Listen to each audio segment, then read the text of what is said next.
Una sa ating mga balita, nananatiling prioridad ng Administrasyong Aquino ang pagsusulong ng kalidad ng edukasyon sa bansa.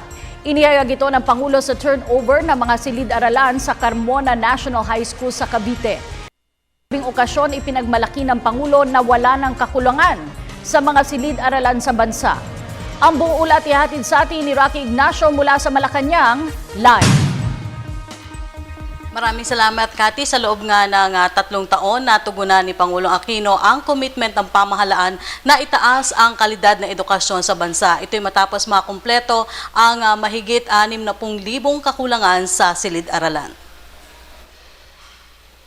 Wala nang kakulangan sa silid-aralan sa bansa na kumpleto ang 66,800 backlog sa classrooms matapos i-turn over kay Pangulo Aquino ang panibagong 16 na silid-aralan dito sa Carmona National High School sa Carmona, Cavite sa pagtutulungan ng DepEd at DPWH.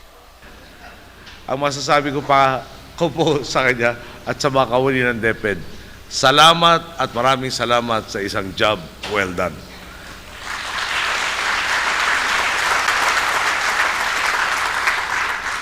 Talaga pong hanga-hanga ako sa inyong pagpapakitang gilas. Sunod-sunod na binura ng DepEd ang mga backlog na minana ng kanilang sektor. Ngayon nga po, sa wakas, abot kamay na ang ating pangarap na magkaroon ng pampublikong edukasyon na tunay na manganganak ng pagkakataon ng mga kabataan.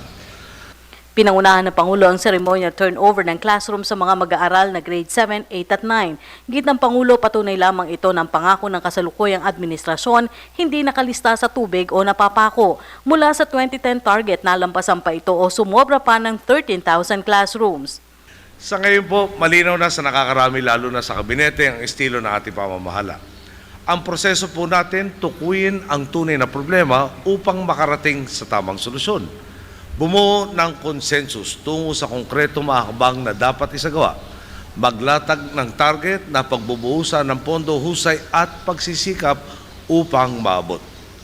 Alam po ng ating mga kalihim yan, hindi lista sa tubig ang ating mga target. Sineseryoso ko ito. Kapag dumating na ang tinakdang panahon, asahan mong hahanapin ko sa iyo ang ipinangako mo. Kailangan meron kang maipapakitang resulta sa ating mga boss. Sabi po ng aking ama, pag nagbitaw ka na salita, mahirap po madali, kailangan ito pa rin. Ayon sa Pangulo, ang pagkumpleto ng kakulangan sa classroom sa bansa ay sa pakikipagtulungan na rin ng private organizations at public institutions para na rin bigyan daan ang commitment ng Aquino administration na quality education para sa mga mag-aaral. Ang mula sa one-story structure to multi-floor buildings ay itinayo gamit ang national at local government funds at donasyon. Mahigit 35,000 classrooms ang mula sa national budget, 13,189 classrooms mula sa LGU funds at 14,886 from local donations at 1,215 foreign donations at mahigit 2,000 mula sa PPP for School Infrastructure Project. Pero dagdag ng Pangulo, hindi dito matatapos ang commitment para sa quality education. Patuloy na magsisikap para matamo ang maayos na kinabukasan. Kaya matapos maisara ang kakulangan sa silid-aralan, textbooks at upuan, target ng pamahalaan, punuan ang 4,000 kailangang guro sa bansa. Mula 2010 hanggang 2013 naman, nagdagdag tayo ng halos 103,000 posisyon para sa mga guro. Makapansinin po nyo, posisyon. Sabi ko, bakit posisyon? May kulang para ho kasi na 4,000 ma-hire. Ba? Dati nag-e-export tayo ng teacher, ngayon naghahanap tayo ng teacher, 4,000, mga specialized po to. Baka may kakilala kayo naghahanap ng trabaho, kulang pa ho tayo na 4,000. Samantala, sinabi ni DepEd Secretary Armin Luisro na magtatayo pa rin ang mga bagong bilang paghahanda na rin sa implementasyon ng senior high school na grades 11 at 12 sa 2016. Gate pa ni Luistro, matataguri ang Education President si Pangulo Aquino dahil sa kanyang pamunuang nabigyan daan ang matagal ng problema sa edukasyon.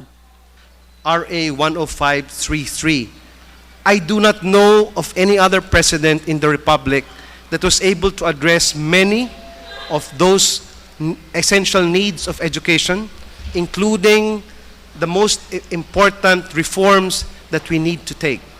And it is in this light that I am so certain that history will look back over the past at least half term of your administration and truly say that we have an education president. Maraming salamat po. At yan po ating pag-uulat mula dito sa Malacanang sa tulong ng RTVM. Ako po si Rocky Ignacio para sa Telebisyon ng Bayan. Maraming salamat kasamang Rocky Ignacio.